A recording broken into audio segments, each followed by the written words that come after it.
Traveler? Paimon? Kinich! Fancy meeting you here. We've actually been looking for you. I'll get straight to the point. I hear you accepted a proposal from Elder Trinidad. Oh, the, Turnfire Knight, you mean. You were still his first choice. It's just... Oh, jeez. It's not what it looks like, promise. Chill, it's cool. I only mention it because there's something you should know. And I suspect Elder Trinidad hasn't been completely forthcoming with you. His true intention is to resolve the Mountain King problem once and for all. Once and for all? You mean this'll be the last Turnfire Knight ever? That's right. He wants to use you to send the Mountain King to the Night Kingdom. To the Night Kingdom? You mean... To his death. Whoa, are you serious right now? You shouldn't go blurting out accusations like that. It could get you in trouble. Too blunt? Okay. I'll phrase it more gently. There is potentially a possibility that Elder Trinidad may be hoping that during the course of the ceremony, you kill the Mountain King dead. But that's ridiculous. He told us the Mountain King is a living symbol of your tribe's glory. And that glory comes at a price. Oh, that's right.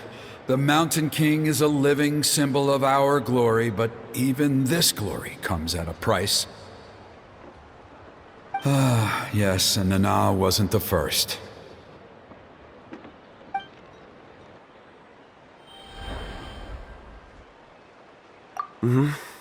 She likely won't be the last to lose her life either.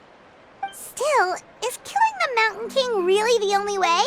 It seems so extreme. The Mountain King is a unique case when it comes to abyssal contamination. It's eaten away at him for so long that it has consumed him entirely, and the damage is irreversible. That evil power has both driven him insane and kept him alive over the centuries. So, to look at it one way, once it's completely purged from his body, the Mountain King will finally be able to rest in peace. In past ceremonies, we've only purged around half of the abyssal power. This was to strike a balance, to keep him alive, but also keep him asleep. Trinidad didn't say anything about how much power he wanted us to purge, but he did say there were some more details to go over before the ceremony. Then it sounds like you'll know for sure soon enough. If he really asks us to kill the Mountain King, what should we do?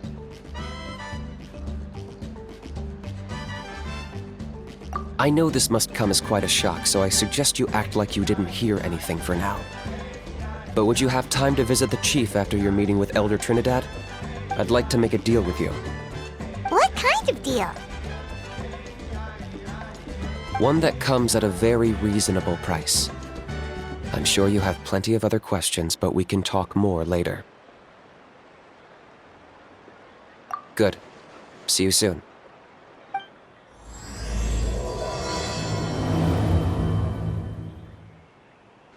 Ah, mighty Outlanders, you have returned. Did you have a good rest? It was, pretty good, yeah. Glad to hear it. Things are progressing very smoothly on my end. Many of the elders have heard of your heroic deeds, including the chief. They all speak very favorably of you. There are still those who insist that the ceremony should be performed by the bearer of the Malipo name. But they're just stuck in the past. We need to move with the times. Plus, Kinich doesn't want to do it anyway. Exactly. So now, it's time for us to discuss the finer details of the ceremony. We covered the fire lighting part of the proceedings yesterday. The next part is the purification of the Mountain King. It's quite simple. You just need to use the sacred flame. We've done it plenty of times before, and it's always very routine. I'm sure you won't have any problems. One point I'd like to stress, though, is that you need to burn away as much of the abyssal energy as you possibly can. The more we dispel, the longer the Mountain King will remain asleep, Asleep, huh?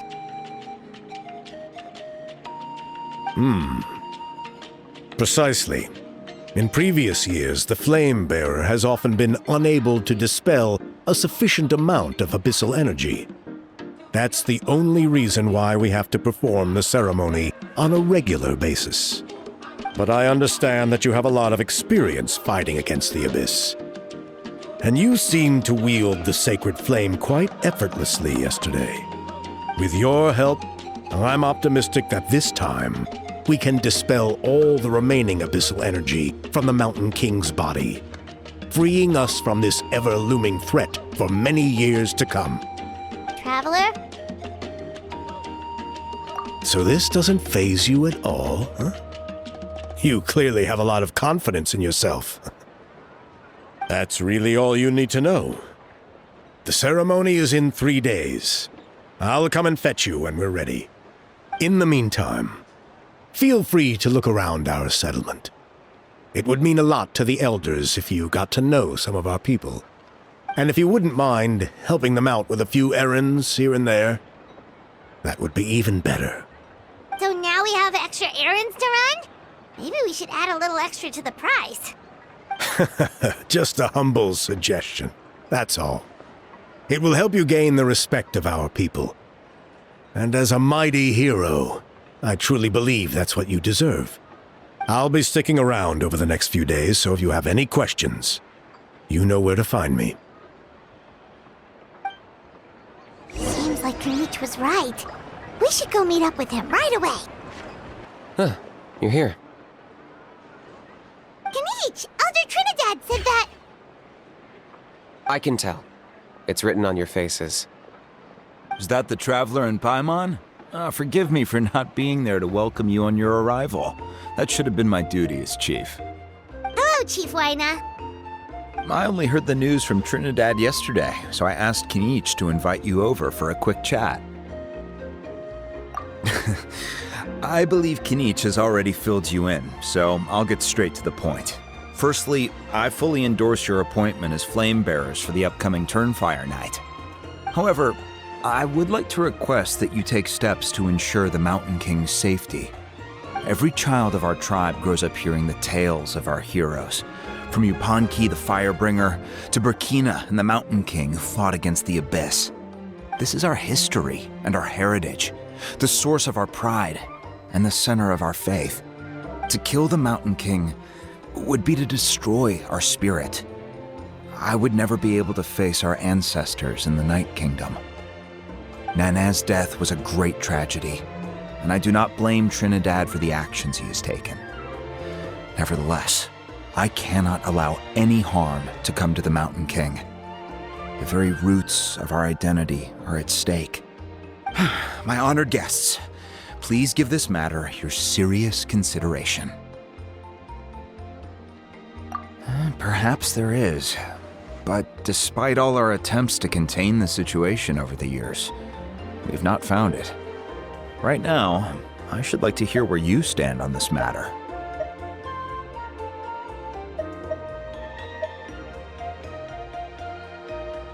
Though I sense that your mind is not yet made up, I'm still comforted by your words. There are 3 days left before the ceremony. I hope they will bring you clarity. So, Kinich, earlier you were saying that... Let's walk and talk. I'll show you around the tribe. That works too. Paimon needs to get some air after this. Kinich, Paimon finally understands why you turned Trinidad down. You knew what he was planning, didn't you? That's why you didn't want to be the flame bearer this time, because it's a double-edged sword. The whole Mora thing was just a sneaky excuse. Double-edged sword is right. But my response wasn't merely an excuse. To solve this exceptional problem, an exceptional price must be paid. I'm working on it. Really? Well, come on then, let's hear it. In a moment. Didn't you have a question you were about to ask me? Oh, yeah. What was it again? Oh, right. We need to talk about how he's completely unhinged. I agree that he has a problem. He needs disciplining, so I hired him a teacher. You got him a teacher? Oh, Paimon would love to see him get scolded for bad behavior. Anyway, moving on. When we ran into a house, he said you two were investigating some abyss thing together. Is that related to the whole Mountain King situation? Yes, that's the angle I've been working on. I'm a Saurian hunter, but I occasionally hunt the abyss too. One time I was pursuing some purple demonic dogs when I accidentally entered a hidden space. I did some research after the fact. Apparently they're known as beastly rifts, and there are many of them of all different sizes. That's where those purple dogs were coming from. So, if we can locate one of these beastly rifts, clear the monsters out, and move the Mountain King inside, he'd be able to continue living, but without posing a threat to the tribe. Whoa, that sounds kinda crazy. Would it really work? It's not without its risks, of course. There's a lot of unknowns in the equation. For instance, for all we know, a prolonged period inside the rift could make the Mountain King's condition worse. Still, we desperately need something like this, even just as a temporary measure. You've seen the conflict the issue is causing in our tribe for yourselves, and believe me, it's been a long time coming. The chief is adamant about keeping the Mountain King alive, whatever happens. Paimon can understand.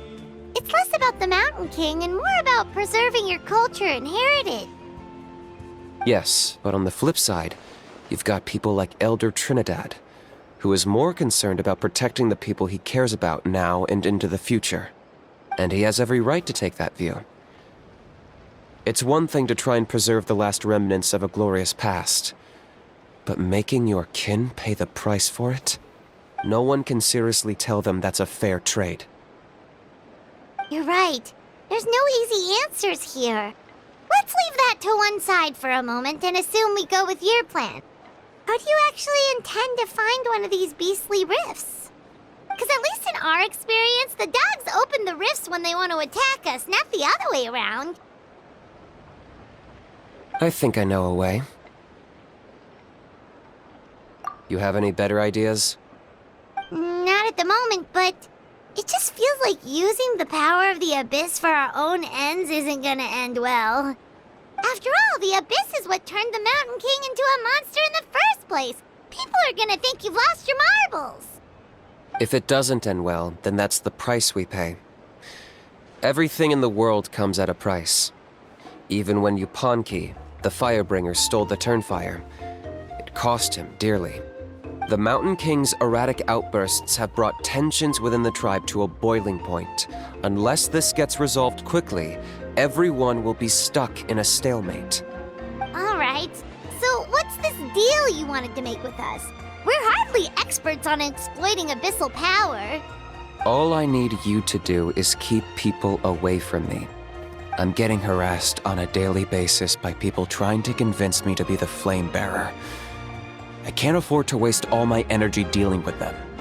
If you help me out, there'll be a gift for you in return.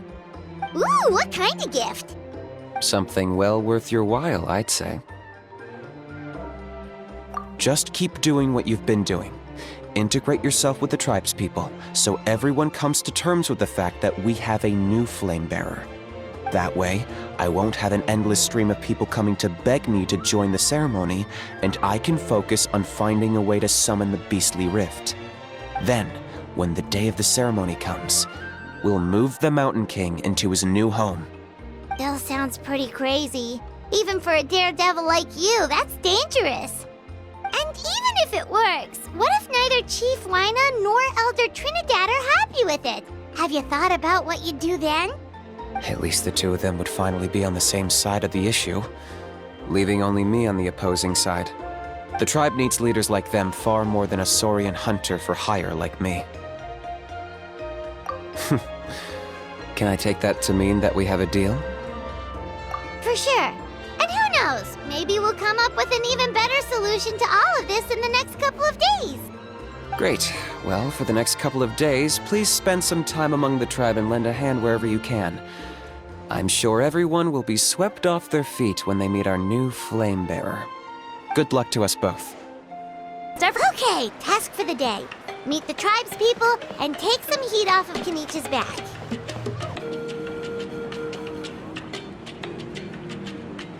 Hoonie, how can you call the Mountain King a monster?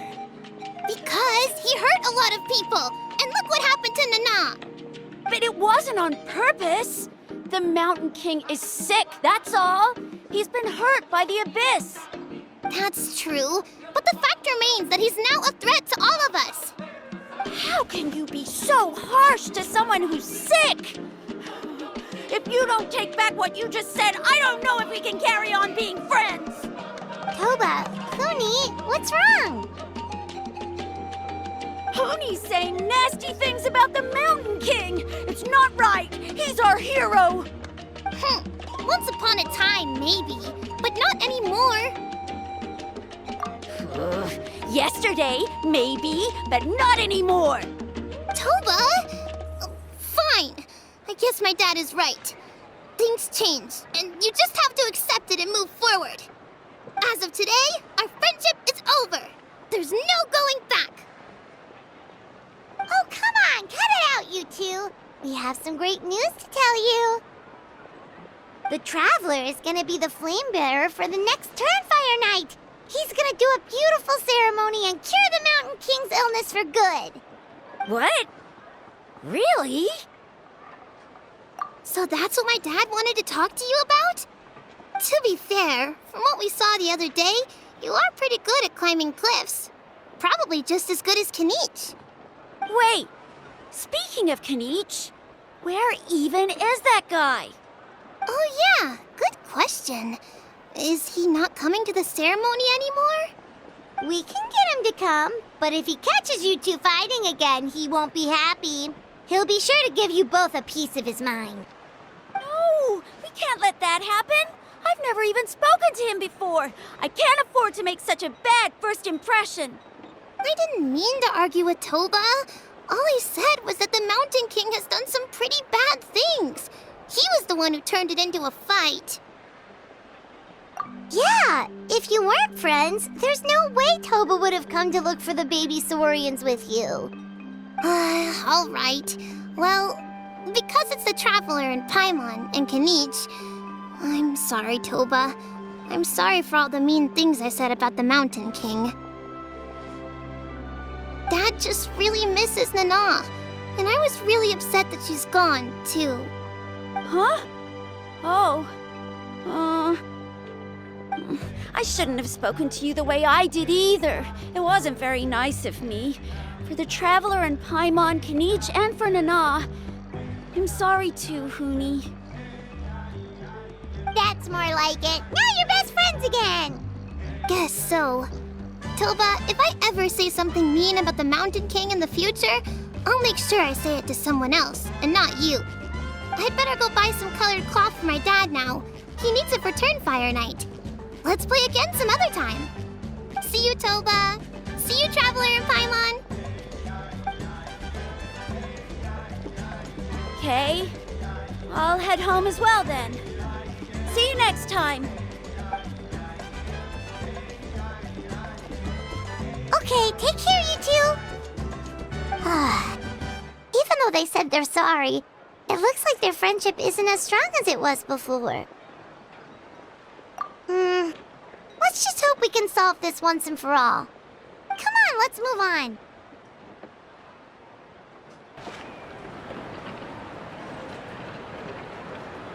Hey there! What's happening here? A rehearsal for the Turnfire Night dance. Ooh, there's a dance involved? Paimon wants to learn too! You don't know it? Ah, I guess you're not from these parts, huh? It's rare to see a new face around the tribe these days. I thought everyone would be keeping away. Why do you say that? Because of the Turnfire Night, of course. The Mountain King could wake up at any time. That's why we're holding an emergency ceremony.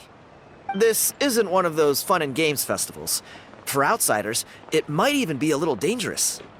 Well, did you know that the Flame Bearer this time is actually gonna be an outsider? Oh, I did hear about that. It's a first for sure. I would have loved to meet them in person. What? Oh, it's you? Man, oh man. Well, this is a nice surprise. It's funny. I was just thinking that I'll probably miss out on meeting the new Flamebearer since I'm not taking part this time around. Then suddenly, there you are. Must be my lucky day. You're not taking part in the Turnfire Night? How come? You're not an outsider too, are you? You must be joking. Watch this.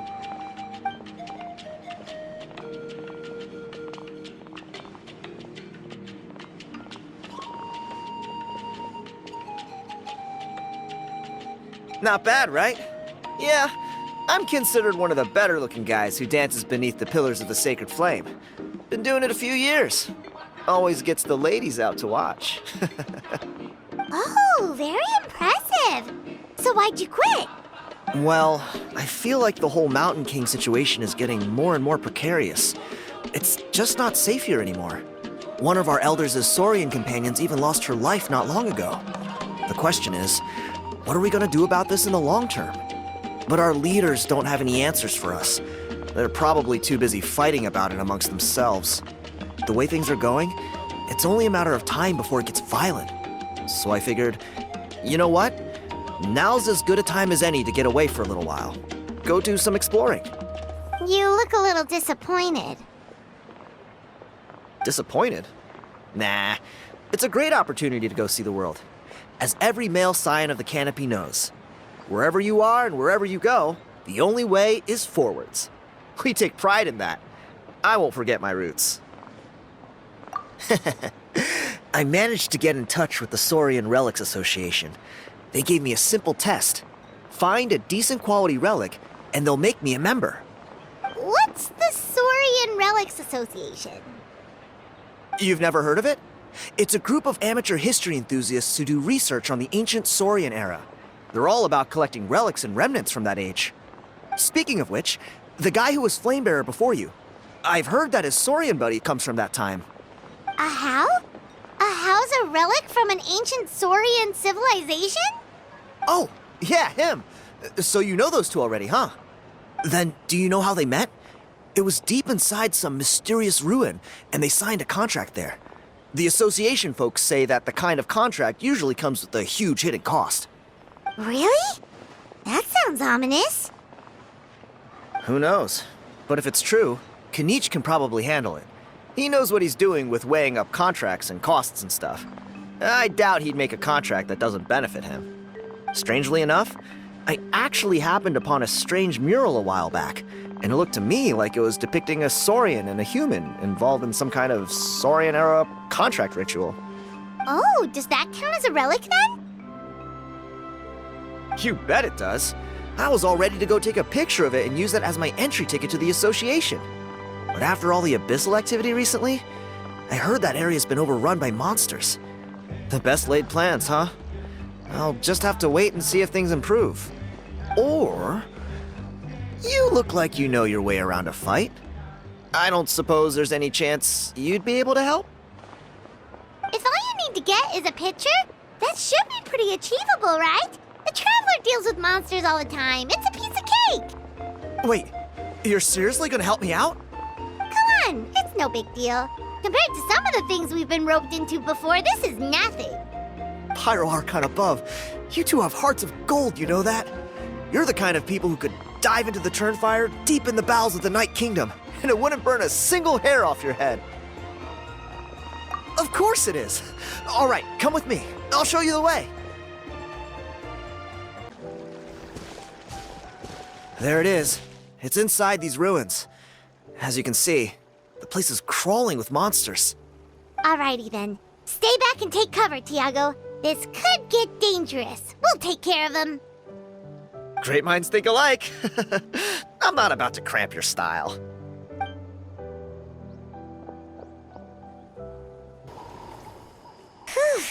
That should be the last of them. It's a good thing Tiago had the sense to stay in his hiding place, or things could have gotten really hairy for him. Hey, look! That's gotta be it, right? Definitely looks like a mural. True. Now that you mention it, most ancient murals take up a whole huge wall. This looks more like someone with a paintbrush got bored and started doodling. It does match the story he told us, though. There's a Saurian and a human. So, is that supposed to be what an ancient contract ritual looked like? Whatever. We're not here to decipher it. Just photograph it. That's a wrap. Let's take it back to Tiago. You've been robbed? Oh, Ponche. And I thought my luck was bad. Oh, I put blood, sweat, and tears into that, and now I've got nothing to show for it. Some gap-toothed goon stole it from me.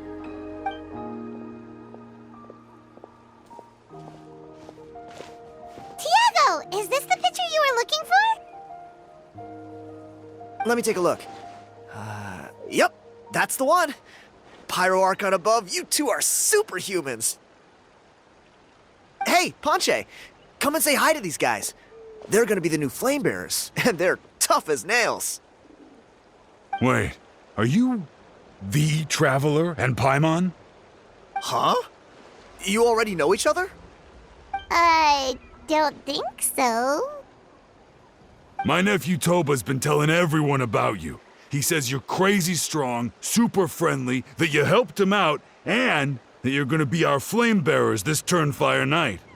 Oh, so you're Toba's uncle. Great to meet you, sir. Sounds like we managed to make a bit of a name for ourselves. Toba's not wrong, my friend. These two are honestly some of the nicest, most genuine people I've ever met. Everyone speaks incredibly highly of them. Seriously, if you're comfortable telling them about what happened, I guarantee you they'll sort it out in no time. Really? All I want is to get the fruits of my labor back. Allow me to explain. Ponche is a well-known scholar within our tribe, author of the widely acclaimed book, Yupanqui's Turnfire. Unfortunately, the book was stolen by a treasure hoarder a few hours ago. I spent years of my life researching that book. I visited every last ruin, interviewed every descendant of every hero in our history. On the word Malipo alone, I covered at least 5 different interpretations of the meaning based on accounts from different villages. It was an unparalleled masterpiece. And now it's all gone. That little goon ambushed me during my morning walk. He snatched all of my belongings, including my entire manuscript. That book was everything to him. It's like they robbed him of his soul when they took it. Look at him. Lost and listless. He's a shell of the man he was. Dear honored guests of our clan, I am but a helpless old student. If only for Toba and Tiago's sake, please help me, I beg of you. See what I mean, Ponche? Now you've run into these two, your luck's about to change, big time. I don't know if he's still there, but come on, I'll take you. Hey! You thieving rat! Give me my things back! What do you want now, you old bum? God, you're a waste of space. Prepare to get shoved butt first into a tree hollow. Oh, what's this? Brought a little bodyguard with you, huh? All right, let's see what you've got. What's this? Eat dirt, suckers!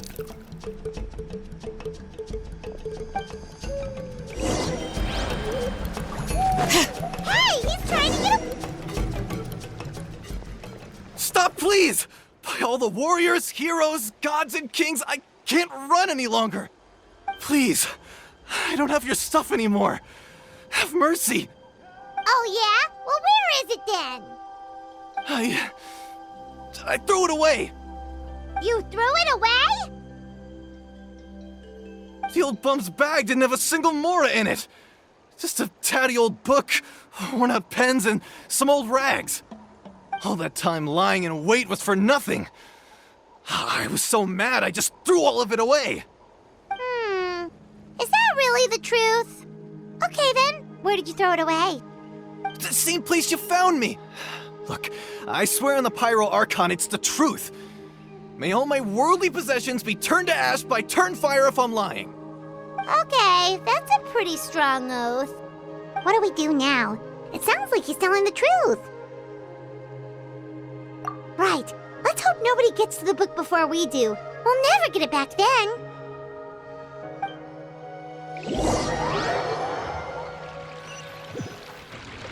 Although the Turnfire is a heroic symbol in Hoytzatlan, it always comes with the more ominous implication of eventual tragedy.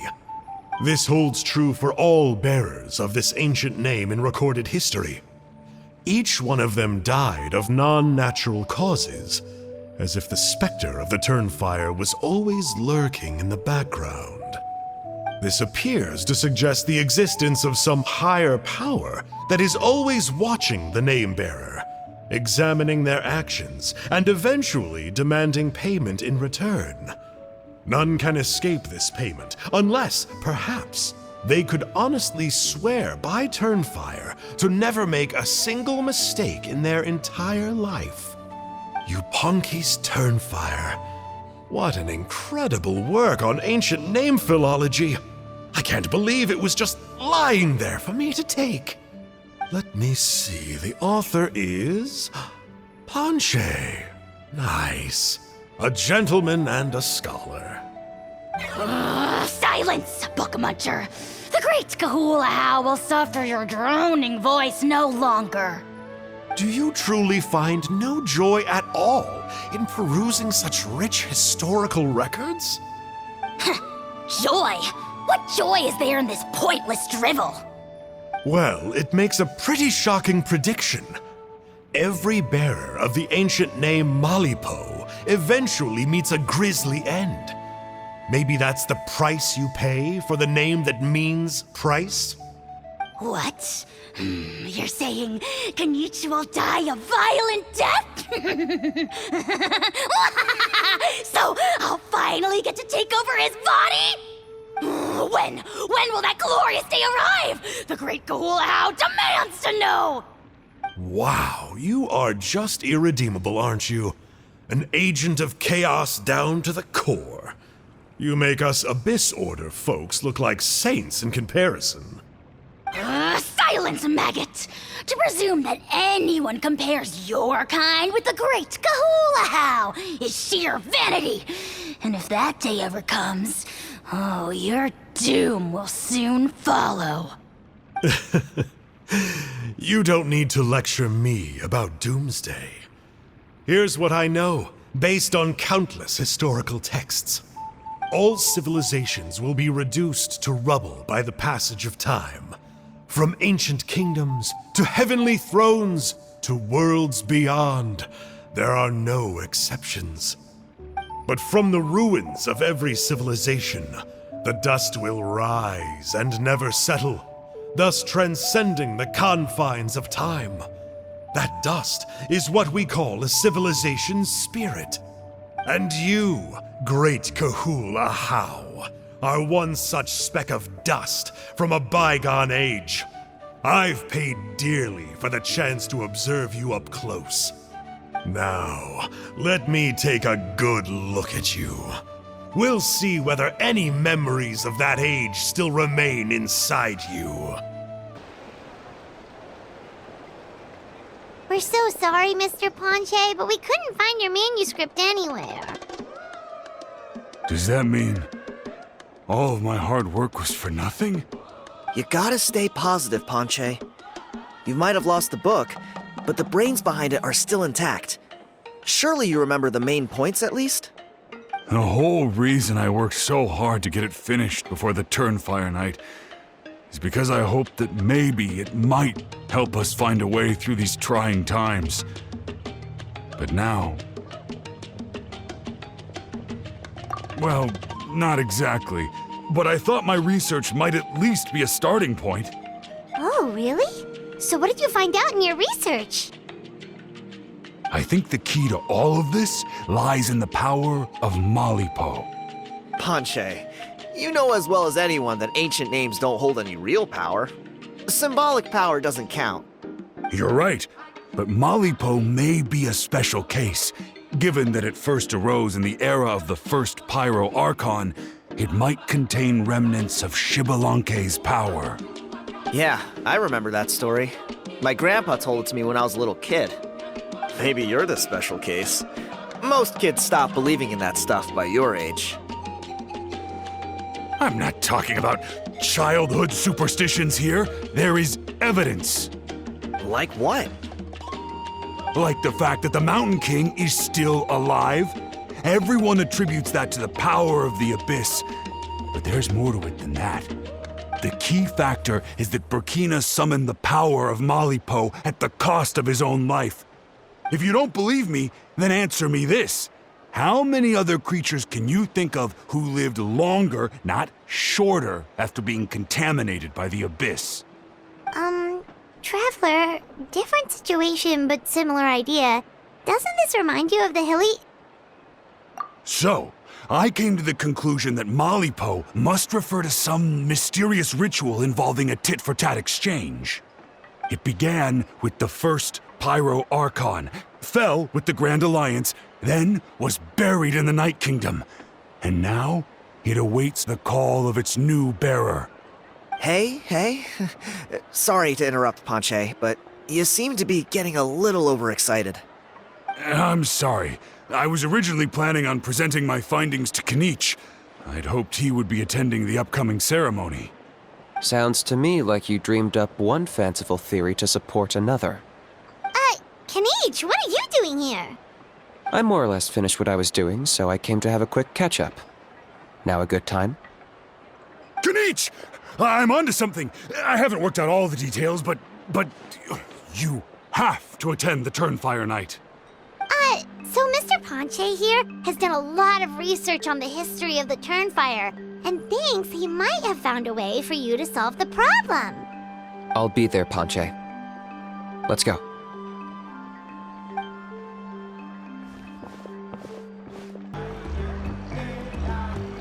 Here will do. Yeah. I'd like your help giving it a trial run tomorrow. If that works, we have our plan come Turnfire Night. Sounds like you're not considering Ponche's idea. You heard him. He hasn't worked out the details yet. We need a more practical solution with concrete steps to follow. Yet? Are you saying you think he might actually be onto something? I think it's possible, based on something I know about the war 500 years ago. Burkina didn't fall to the Abyss. He was killed by the Mountain King in an episode of madness. In his final moments, Burkina made the fateful decision to not fight back, and instead pass his blood and power on to the Mountain King. Maybe he thought the Mountain King was stronger than him and more valuable to the tribe. Or maybe it was just out of loyalty to his friend. Either way, I can believe the Turnfire was involved. Whether you think his sacrifice triggered it, or his fate was sealed from the moment he took the Malipo name, it makes sense to me. How can you drop these truth bombs with such a straight face? This is what I've gleaned from my many interactions with the Mountain King. His mind is so disordered. It took some time to piece it all together. The story Elder Trinidad told you was the more palatable version of events. The truth is even darker. The Mountain King's mind isn't just disordered. He is suffering and feels great shame. I believe he wants to be put out of his misery. What? Then what should we do? Should we grant him his wish? Of course not. We should help him move to a new home. It's the only practical solution. The Mountain King is a hero to my tribe. An object of worship, even. Ending his life would be like desecrating a statue. Still, he's been the cause of multiple disasters, and we can't afford to have any more. Ugh. Practical solutions hurt Paimon's brain. Can we follow our hearts next time? Then let's break for the day. I've already found a suitable venue for tomorrow.